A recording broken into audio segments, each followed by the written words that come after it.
Assalamualaikum warahmatullahi wabarakatuh.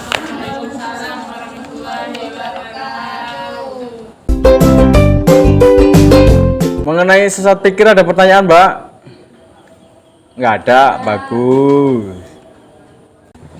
PDF yang dengan judul apa kemarin? Pengantar logika dasar yang Muhammad Rahmat.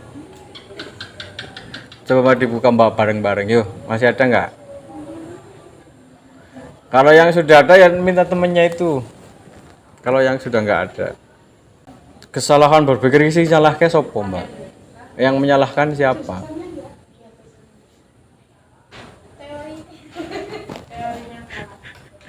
Lah iya kan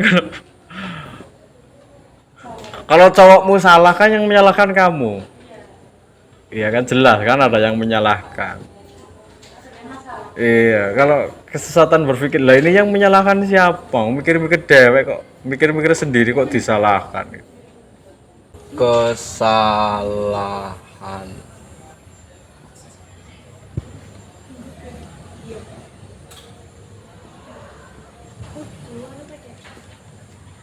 PDF Mbak. Logical fallacy.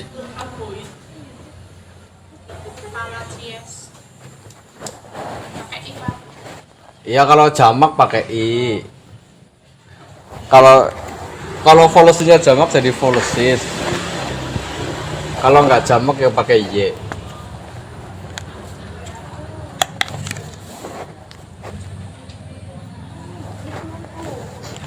Berarti kalau salahnya banyak berarti pakai yes ya. Oh ini salahnya banyak ya, sorry ya. Salahnya banyak kok ya. Nggak ketemu. Benar. Sabar. Jangan anarkis Mbak. Sabar.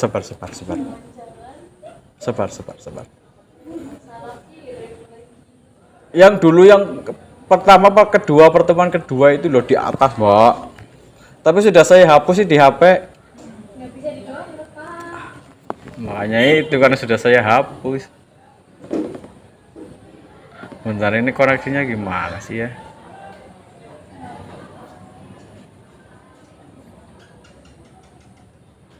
Sabar Mbak, sabar. Tetap bernafas Mbak, tetap bernafas. Sudah belum Mbak? Sudah di-download? Oke. Coba dibuka yang halaman berapa ini ya? 105.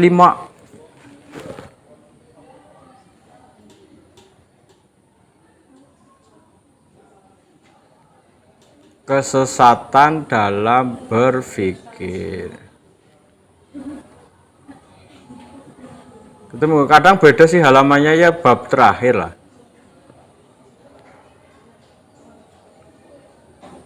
Kesesatan dalam berpikir. Berarti kuncinya kalau nggak mikir nggak sesat. Jadi biar kenapa apa tadi? Biar kamu tidak tersesat dalam berpikir, jangan mikir. Intinya itu.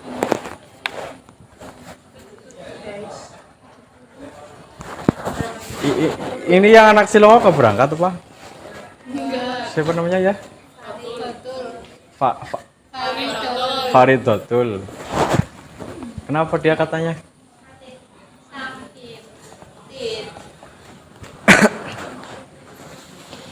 Ya, jadi kuncinya biar tidak tersesat dalam berpikir, jangan berpikir. Iya kan?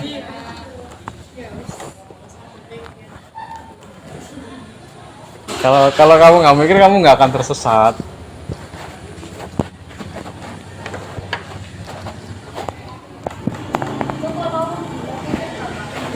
Kok nanya saya gimana sih? Emang lu kira aku gila apa gimana sih? Kalau mau mikir nggak susah. Itu benar. Terus orang gila itu nggak mikir nggak ya? Saya juga nggak ngerti itu.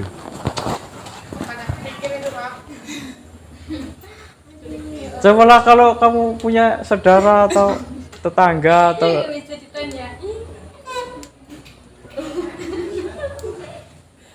iya itu orang gila itu mikir nggak ya? Kok jadi saya yang mikir? Tapi ini bener loh, di pelajaran tasawuf nanti ada, bukan filsafat tapi ya jangan dikaitkan dengan filsafat, ini beda tema. Istilahnya itu jangan berpikir. Sebetulnya bukan jangan berpikir dalam arti, sebetulnya bukan jangan berpikir tidak ngeblank kosong, bukan, tapi istilahnya berpikir menggunakan rasa. Jadi gitu ya. Jadi ketika bertindak itu mengikuti rasa, mengikuti naluri, mengikuti feeling, bukan mengikuti pertimbangan pikiran. Di tasawuf ada begitu. Tidak, atau jangan berpikir. Jangan berpikirnya bukan kosong, bukan kayak kamu lagi ngelamun. Bukan gitu. Tapi mengikuti rasa atau naluri perasaan. Enggak ngaruh ya lamunya. Itu di tasawuf. Kapan-kapan lah kalau kita ada waktu bahas itu ya. Bagus itu sebetulnya. Apalagi kayak kalian yang malas berpikir, seperti saya yang malas berpikir, itu asik itu. Malas berpikir mengikuti naluri. Orang-orang zaman dulu kan gitu. Orang-orang zaman dulu yang kategorinya tidak terdidik dalam arti sekolah ya, sekolah formal, sekolah baik, sekolah formal, ilmu formal, itu kan mereka hidupnya menggunakan itu naluri, pertimbangannya naluri atau rasa itu tadi. Oke, kita lanjut ke sini, kembali ke kesesatan berpikir. Kalau kalian tidak mau tersesat maka jangan berpikir. Kesalahan berpikir itu pada prinsipnya secara umum ada 4 ya. Pada prinsipnya ada 4, secara umum ada 4. Itu yang di buku itu halaman 105. Kalau kemarin yang saya bahaskan itu lebih ke detail-detailnya itu ya. Kalau ini secara umum. Kesalahan berpikir itu satu kesalahan formal terjadi pada bentuknya atau formnya. Form itu yang itu ya, yang jika P maka Q, modus-modus itu.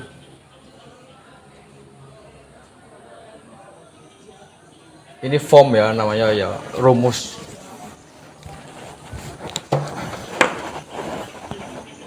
Sehingga kesalahan pada formnya atau bentuknya atau rumusnya sehingga menghasilkan penalaran yang tidak sahih atau tidak valid.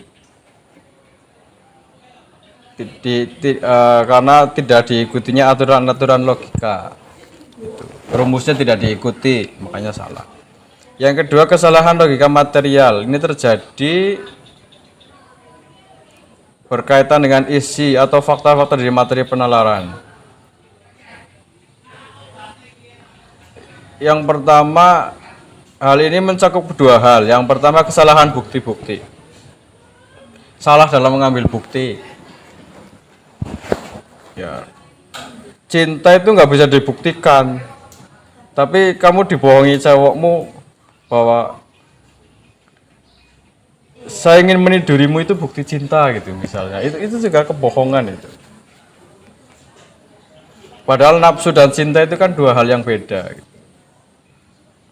Kamu dibohongi cowokmu, kamu dibilangin cowokmu bahwa meniduri itu bukti cinta. Itu kan pengambilan bukti yang salah, Itu juga kesalahan berpikir.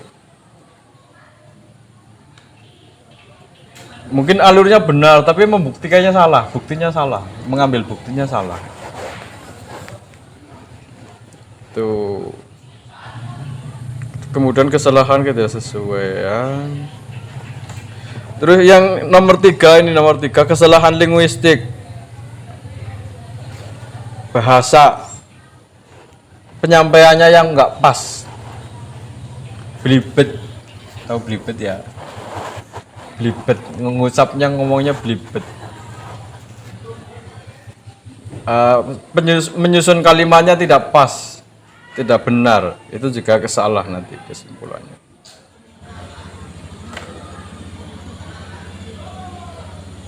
Nah, ambiguitas ini ada banyak ini, aksentuasi verbal antara tahu, misalnya ini tahu dengan tahu yang makanan dan tahu yang pengetahuan itu kan bahasanya istilahnya sama. Jadi ketika kamu menggunakan istilah itu harus tepat. Ini tahu yang makanan atau tahu yang pengetahuan dan banyak lainnya contohnya bisa dibaca sendirilah. Kemudian yang nomor 4, kesalahan karena emosi. Nah ini biasanya cewek. Ya karena kalian cewek semua ya cewek ya kan masa nggak mungkin Saka. Hal demikian karena memasukkan unsur-unsur dugaan serta prasangka sehingga berpengaruh pada kesimpulan. Biasanya kan cewek kayak gitu biasanya. Ya sebetulnya bukan hanya cewek, cowok pun begitu. Karena sudah terlanjur emosi kan. Akhirnya menuduhnya yang enggak atau cuman SMS-an doang dikira selingkuh gitu. Biasanya gitu. Dituduhnya selingkuh. Cuman ketemu doang gitu, hanya enggak sengaja ketemunya terus dituduh yang macam-macam gitu. Prasangka. Itu juga namanya kesalahan berpikir. Ini yang secara umum dibahas tadi ya, itu yang sempat dibahas, yang enggak dibahas ya banyak. Hal-hal yang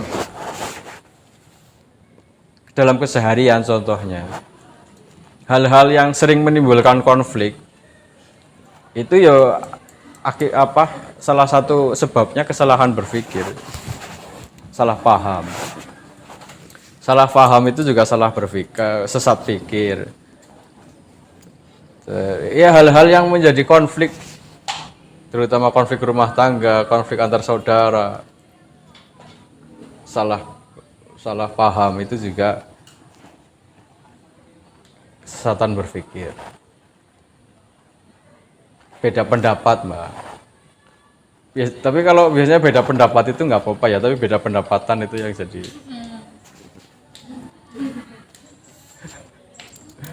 Itu iri hati itu. Iya, itu iri hati. Ya di luar konteks iri hati, di luar kita nggak menyebut iri hati, kita nggak memasukkan unsur iri hati ya. Iri hati nggak usah dibahas di sini gitu. Jadi hal-hal yang menyebabkan konflik itu kesesatan berpikir. Hal-hal yang menyebabkan masalah itu kesesatan berpikir. Hal-hal yang menjadi tidak mudah dipahami itu karena kesalahan atau kesesatan berpikir. Intinya itu sederhananya itu saya hanya menyampaikannya. Ayo pulang lah. Mau memaksa kalian berpikir malah nanti bahaya. Ya udahlah. Walaupun diri kita gitu, salah paham ke diri kita. Iya, salah apa? Jalan keluarnya gimana, Bang? Iya harus dirunut diteliti lebih lanjut tuh. Ini salahnya di mana? Jangan-jangan saya salah mengambil kesimpulan atau jangan-jangan saya yang salah mengambil bukti. Jangan-jangan saya yang salah apa gitu. Itu harus dirunut, diurut, diteliti sendiri. Mau yang salah dirimu sendiri kok, yang tahu ya kamu. Itu dirunut, diurut, dipikir kembali, intinya itu, dipikir ulang. Nggak ada pertanyaan lagi kan? Apa? Gimana? Oh, relevansi, hubungan. Yang mana tadi Pak di buku itu ya? Bentar. Relevansi itu sudah saya tutup ya. Kesalahan ekuivasi ya, non verbal ya. Kesalahan ekuivasi non verbal, misalnya menggunakan kain atau kemeja atau baju yang serabuti diasumsikan sebagai orang yang memiliki kebersihan religius.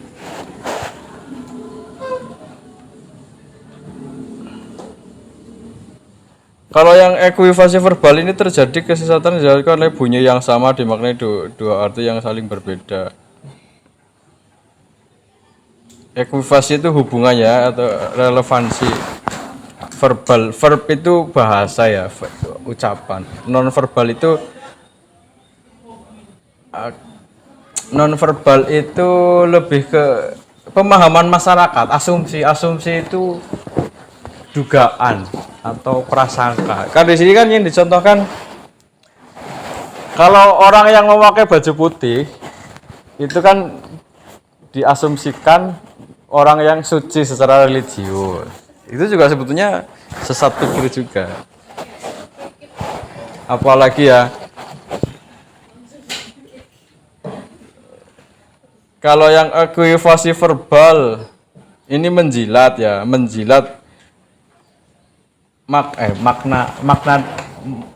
makna konotasi, Mbak, makna konotasi, dikonotasikan, konotasi ya kalau dalam bahasa pelajaran bahasa Indonesia itu makna konotasi. Makna konotasi itu juga di logika kan nggak diakui. Karena logika ini harus pakai makna denotasi, harus makna yang tepat biar tidak salah paham, biar tidak disalah paham. Kalau kita menggunakan kalimat yang mengandung makna konotasi itu ya kan rawan disalah pahami. Kamu menjilat kan bisa menjilat ke atasan, menjilat bosmu atau menjilat permen. Itu kan, itu menjilat. Kalau di sini ya di sini contohnya menjilat itu kesalahan ekuivasi verbal. Kemudian kesalahan ekuivasi non verbal misalnya ini peci ini sebetulnya peci ini kan apa fashion tradisionalnya orang Indonesia kan, nasional gitu. Tapi kenapa kemudian di masyarakat dipahami bahwa peci ini orang soleh gitu? Itu juga kesalahan berpikir itu. Kenapa misalnya kayak gini? Mesti kamu sering bertanya-tanya, kenapa kok dia non muslim kok pakai peci gitu? Terus salahnya apa? Mungkin dia nggak punya topi, punyanya peci ya. Makanya saya sering menyampaikan ini peci ini simbol kemunafikan.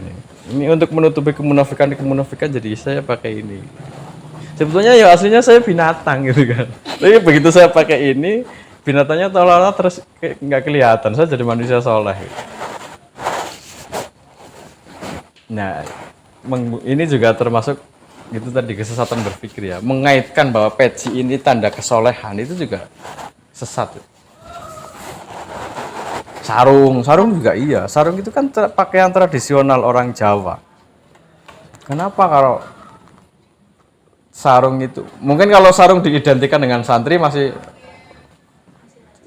wajar.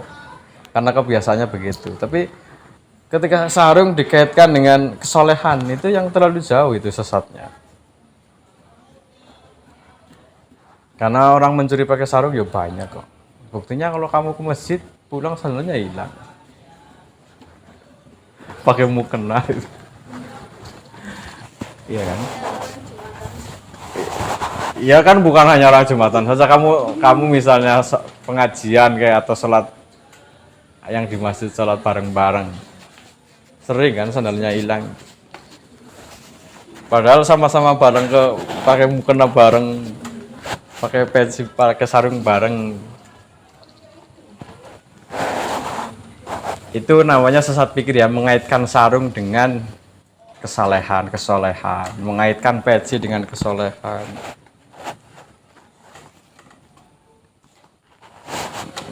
Termasuk mengaitkan jilbab juga iya loh. Kalau yang jilbab berarti sudah soleh, hijrah. Kenapa hijrah harus dikaitkan dengan celana cingkrang gitu, terus pakai jilbab yang besar atau cadar, kenapa harus begitu? Itu juga sesat pikir. Hijrah itu kan cuma pindah ya. Saya dari sini, kemudian saya pindah ke sini, saya sudah hijrah kok. Tanpa harus saya mengubah penampilan, tanpa saya harus berkoar-koar. Saya sudah hijrah loh. Ini kan saya sudah hijrah. Jadi mengaitkan hijrah dengan itu tadi ya, cingkrang, pakai jilbab lebar, itu juga sesat. Karena kesolehan ini kan kaitannya dengan apa, tindakan. Kesolehan ini kaitannya dengan tindakan. Moral. Nanti belajar moral ya. Dan moral ini tidak ada kaitannya dengan pakaian. Karena pakaian kan fungsinya hanya, ya kalau secara Islam ya menutup aurat. Kalau di bahasa umumnya ya melindungi tubuh dari panas dan dingin. Ya maksudnya kalau lagi terik kayak gini, kamu pakai baju kan tubuhmu nggak terbakar. Tapi kalau kamu lepas baju kan jadi hitam kulitnya. Itu ya, melindungi tubuh dari sengatan sinar matahari. Atau pas lagi malam kamu keluar, kamu pakai baju kan pasti dingin. Tapi begitu kamu pakai baju kan hangat. Bahasa umumnya begitu. Pakaian itu hanya sebatas itu, untuk melindungi tubuh. Jadi antara pakaian dan tindakan itu dengan moral seseorang itu dua hal yang berbeda, tidak berkaitan, tidak sebab akibat, beda. Jadi orang berdasi kemudian dia koruptor, pencuri ya kan banyak. Orang pakai jilbab kemudian mencuri ya banyak. Orang pakai mukena mencuri pun ya ada. Buktinya ada kotak amal di Masjid hilang kan. Orang pakai sarung, pakai bawa sajadah, kemudian habis pulang dia bukan hanya pulang bawa sajadahnya sendiri, tapi kotak amalnya dibawa, kan juga ada. Atau ini mikrofon masjid, toa masjidnya sekalian malah ada kan. Ya ini maksudnya ada masjid, sertifikat tanah wakafnya belum jelas gitu, atau pokoknya ada potensi untuk dicurangi gitu. Akhirnya jadi bermasalahkan. Itu kan bukan hanya mencuri kotak amal, tapi mencuri masjidnya.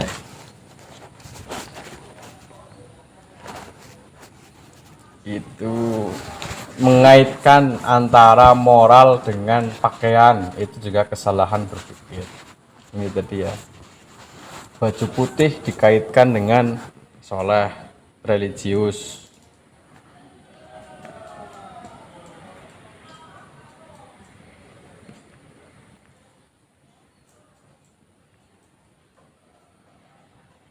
Terus yang kesalahan amfiboli. Kesalahan amfiboli disebut juga dengan kesalahan gramatikal. Akibatnya dari kesalahan tersebut satu preposisi memiliki makna ganda atau dapat mengakibatkan penafsiran yang berbeda.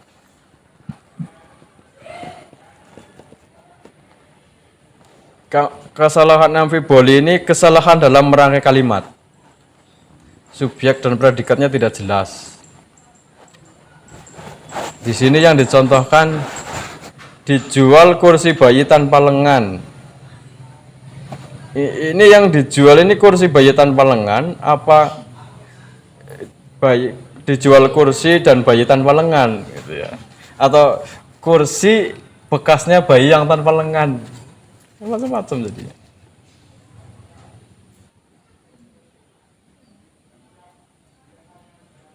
Dijual kursi bayi tanpa lengan.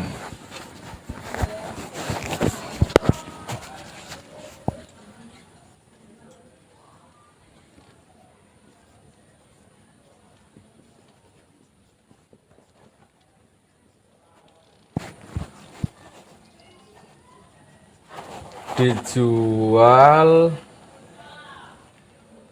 atau bisa kayak gini ya, dijual kursi bayi tanpa lengan. Atau bisa diartikan begini, dijual kursi bayi.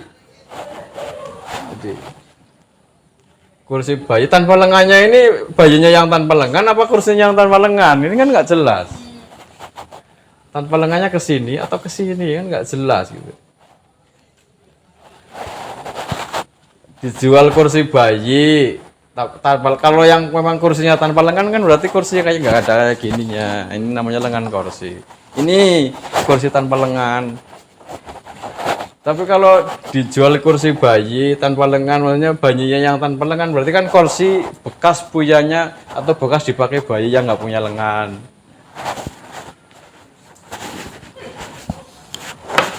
Itu namanya pembuatan kalimat yang tidak jelas.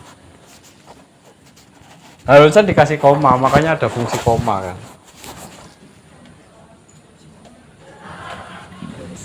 Iya, Tapi sama kursi kayunya artinya. kursi tanpa lengan, kursi bayi tanpa lengan misalnya kayak gini, kursi bayi tanpa lengan. Apalagi sini murah. Bahasa iklan kan begitu kan, sering sesuka udele dewe kalau bikin kalimat kan iklan itu.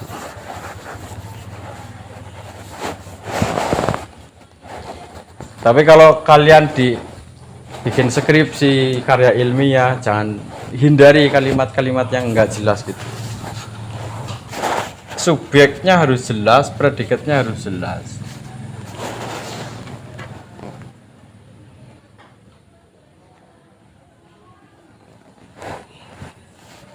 Sebuah kursi tanpa lengan, atau mungkin bayinya bisa diganti kecil bisa.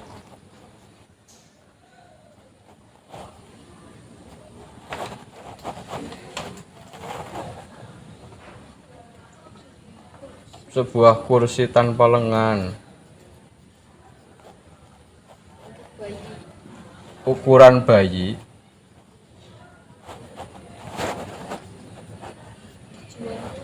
iya.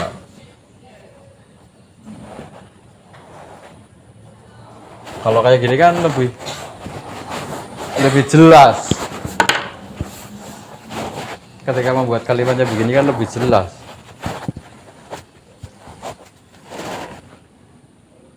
Itu juga tadi yang di atas contoh kesalahan berpikir. Jadi orang yang bikin kalimat begini, ini aslinya dia pikirnya salah gitu. Dia ribet gimana ya? Iya, di pikirannya ribet gitu, ruwet gitu. Sehingga ketika dia menyampaikan pun jadi begini, ruwet juga. Kita yang ikut bahasanya sih, ini maksudnya apa gitu kan.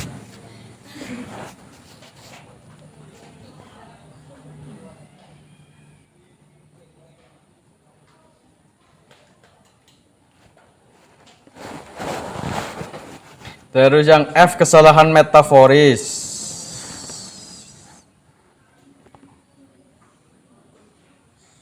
Kesalahan metaforis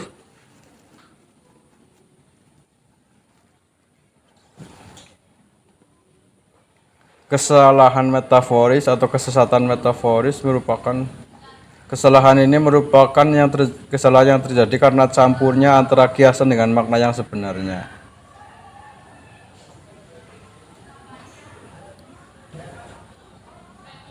Misalnya di sini contohkan, wanita cantik itu adalah bunga mawar desa.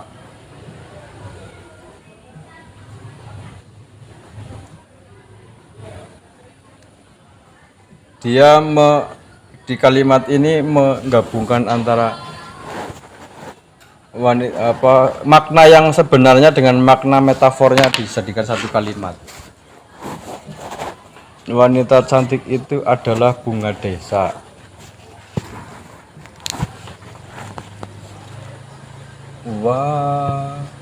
Wanita cantik itu adalah bunga desa. Wanita cantik itu bunga mawar desa. Tidak ada itu, adalah lagi.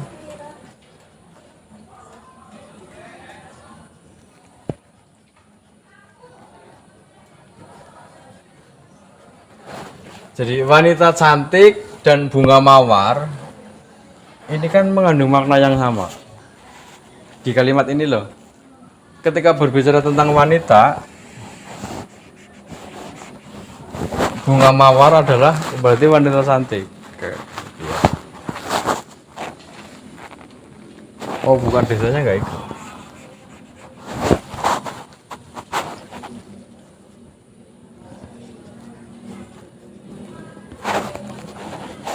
Jadi ketika berbicara tentang wanita menggunakan istilah bunga mawar itu berarti artinya wanita cantik. Tapi ketika misalnya cantik nama orang itu jadi benar. Kan ada orang kan namanya cantik, Mbak. Kau punya teman namanya cantik kak? Ada kan? Itu jadi benar, cantik adalah bunga mawar desa. Ini yang di bawahnya sudah lebih ditambahkan lagi kesalahan bahasa. Yang amfobilia itu kesalahan bahasa ya, kesalahan dalam pengambilan bahasa atau dalam bahasa sastranya itu diktum, tahu diktum nggak? Diksi. Diksi itu pengambilan kata. Kenapa sih kamu harus milih kata ini? Kenapa nggak harus pilih kata yang lain? Kalau dipsi teletabis mbak. Tengki bingki dipsi lala.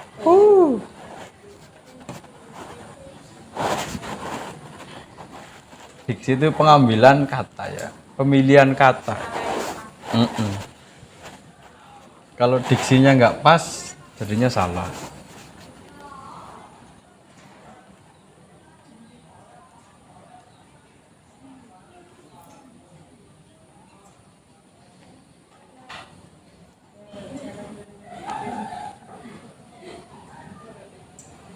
Kemudian kalau kesesatan relevansi yang kemarin dibahas, ada argumentum ad hominem,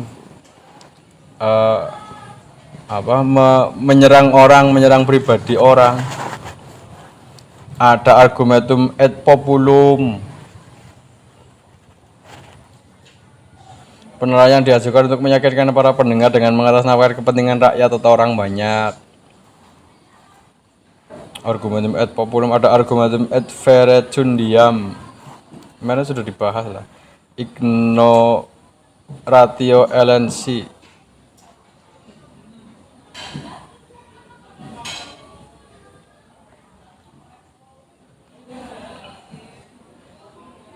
Generalisasi tergesa-gesa karena komposisi. Sudah.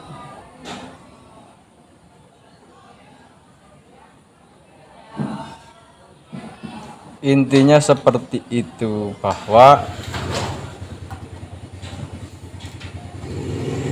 kesesatan berpikir ini sering menimbulkan masalah, baik masalah salah paham maupun masalah konflik dengan saudara, dengan ceweknya, dengan pasangannya, dengan cowoknya. Mungkin kalau konteksnya orang masih pacaran, itu mungkin konflik dua orang itu efeknya nggak seberapa ya, paling ya cuman berdua saja. Tapi begitu sudah berumah tangga, sudah punya anak 5, konflik dua orang ini berimbas kepada anaknya yang kelima, 5 anaknya. Kemudian ketika dia menjadi ketua RT, konfliknya akan berimbas kepada warga satu RT. Ketika dia kepala desa, kesesatan berpikirnya akan berimbas kepada warga satu desa. Ketika dia ketua partai PDI Perjuangan misalnya, yang masanya sudah banyak, kursinya berapa persen mbak di pemilu kemarin? 17% apa ya? Atau berapa? Ketika pimpinannya salah dalam berpikir, kesesatannya, sesat pikir, itu akan berimbas kepada banyak orang. Apalagi presiden, itu juga begitu. Jadi kita perlu belajar ini, mengetahui kesesatan atau kesalahan dalam berpikir itu apa saja bentuknya, cara menanggulanginya seperti apa, supaya kita bisa Ya setidaknya kita tahu ya, ketika kita tahu masalahnya kan kita bisa menanggulangi itu, kita bisa menghindari. Ketika kita tahu di situ ada lubang kan kita jadi belok. Iya, menghindar. Tapi ketika tidak tahu itu lubang ya dihajar banget. Itu biasanya kalau motormu lampunya redup, Mak. Motormu lampunya redup. Iya, apalagi itu jalan baru, kamu belum pernah lewat situ, lampunya redup. Wes.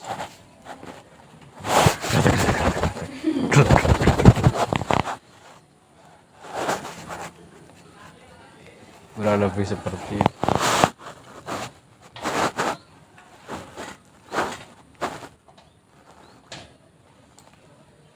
Ya itu tadi, untuk menghindari dari kesalahan berpikir ya jangan berpikir. Karena setiap kali kita berpikir selalu muncul kemungkinan untuk salah. Apalagi ketika, ya ginilah bahasa sederhananya, setiap kali kita berpikir pasti akan muncul kemungkinan 50% benar dan 50% salah. Kemungkinannya loh akan selalu muncul itu kan. Ketika kita berpikir pasti kemungkinannya itu 50% benar, 50% salah. Makanya kan terkenal itu dalam statementnya para imam mujtahid di fikih. Imam Syafi'i mengatakan mungkin ijtihadnya Imam Hambali ya benar. Gimana ya istilahnya ya? Iya, semuanya mungkin benar. Saya mungkin benar, dia benar. Saya juga mungkin pendapat saya juga mungkin benar. Pendapat dia benar, pendapat saya juga mungkin benar. Berarti kan kemungkinan yang lain salah gitu. Atau kayak gini. Pendapat saya 50% benar.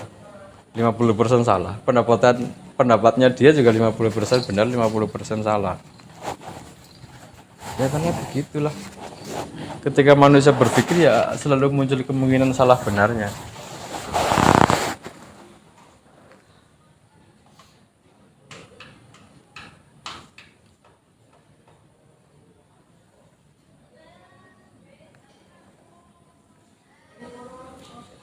Ini kan teori-teori yang kita pelajari ini kan teori yang baku ya. Teori yang baku yang ada di buku. Ketika kita setiap hari praktek berpikir kan otomatis apa gimana ya? Setiap kali kita berpikir setiap hari kan nggak mungkin selalu merujuk teori itu loh. Iya kan, selalu. Iya, mikir baik gitu loh, nggak perlu nggak mengingat-ingatnya bener orang gitu kan. Atau ini secara teori sudah benar apa enggak ya saya mikir kan nggak gitu. Dalam setiap hari kita berpikir kan yang berpikir saja otomatis. Ya refleks. Baru setelah kamu menyimpulkan, aku bingung ya. Kok saya jadi bingung atau ini maksudnya apa? Itu baru kemudian kita mengkaji pikiran kita sendiri. Oh, ternyata salah. Ternyata ininya argumentasinya kurang pas. Ternyata mengambil buktinya salah. Harusnya ini bukan bukti, saya anggap sebagai bukti. Itu tentang kesalahan berpikir seperti itu.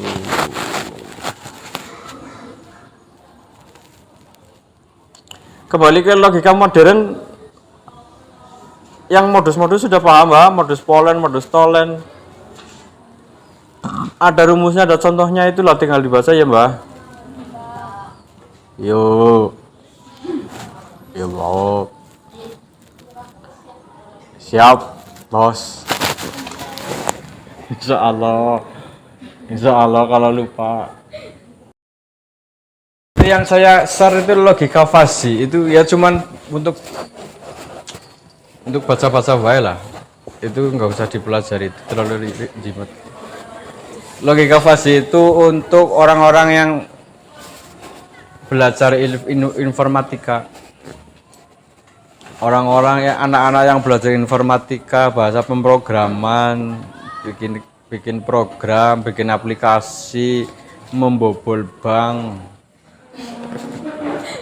membobol ATM, bikin aplikasi Grab online, pokoknya aplikasi internet, dunia perkomputeran itu logika dasarnya pakai logika fasi itu. Nanti belajar logika fasi, logika biner, setelah itu nanti belajar aplikasi, ada Java, ada banyak lah. Saya juga nggak hafal, saya juga nggak belajar itu, hanya tahu-tahu saja, tahu pernah dengar.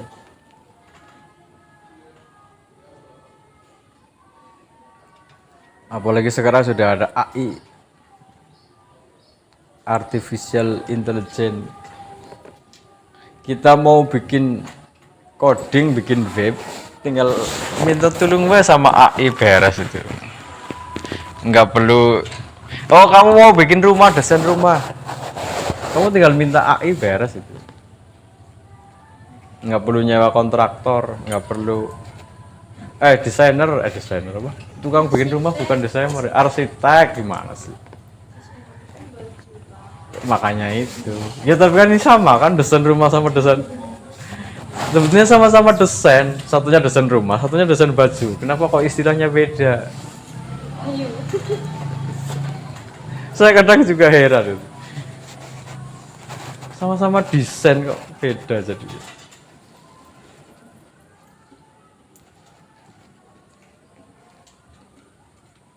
Sekarang AI bisa untuk, ya itu kamu mau bikin rumah, kamu nggak perlu bayar arsitek, tapi bisa lewat AI. Kamu mau bikin baju, nanya baik di AI. Seperti itu.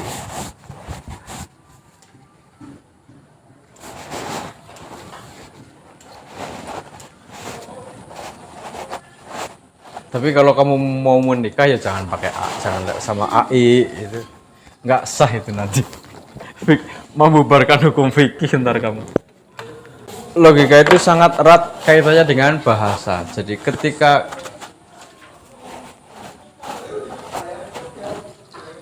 kamu dalam merangkai bahasa tidak tepat, ya akan berimbas kepada logikamu menjadi kacau. Ketika kalian membahasakan kursi,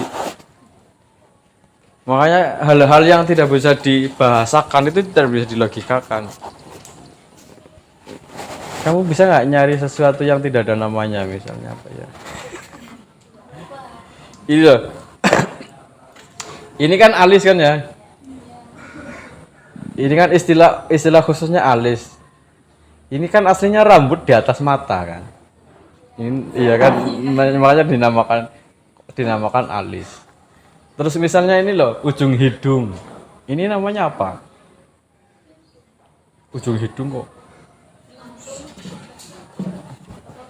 Nggak ada, itu nggak ada istilahnya. Saya hanya menyebut itu maksudnya. Sesuatu yang nggak ada istilahnya. Ini ujung hidung ini kan nggak ada istilahnya.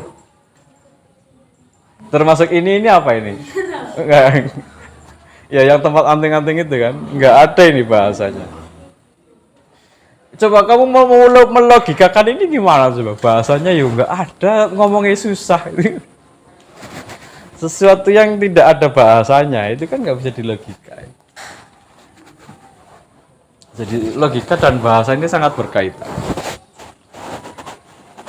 Ya termasuk ketika kalian salah dalam merangkai bahasa, ya nanti akibatnya salah dalam mengambil kesimpulan.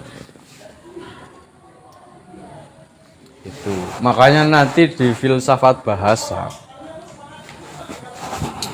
itu nanti istilahnya kayak gini loh. Tidak ada realitas di luar bahasa.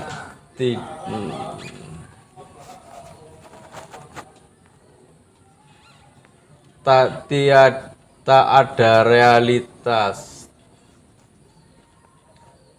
di luar bahasa. Jadi Di sini nanti sudah bahasa dan logika itu satu. Bahasa ya logika, logika ya bahasa. Sesuatu di luar yang kita pikirkan itu nggak ada apa-apa gitu. Atau sesuatu yang tidak bisa kita pikirkan itu sudah bukan wilayah kita. Gitu. Coba kamu bisa nggak menyebutkan sesuatu yang tidak pernah kamu pikirkan? Ini nggak bisa itu. Udah lah, nggak usah dibahas yang itu lah, besok. Udah cukup mas. Saya menceritakan hubungan antara logika dan bahasa itu saling terkait. Sampai ada orang yang menyatukan atau menyamakan bahwa bahasa ya logika, logika ya bahasa. Kurang lebih seperti itu. Terima kasih. Assalamualaikum warahmatullahi wabarakatuh. Waalaikumsalam warahmatullahi wabarakatuh. Terima kasih, Pak. Sama-sama.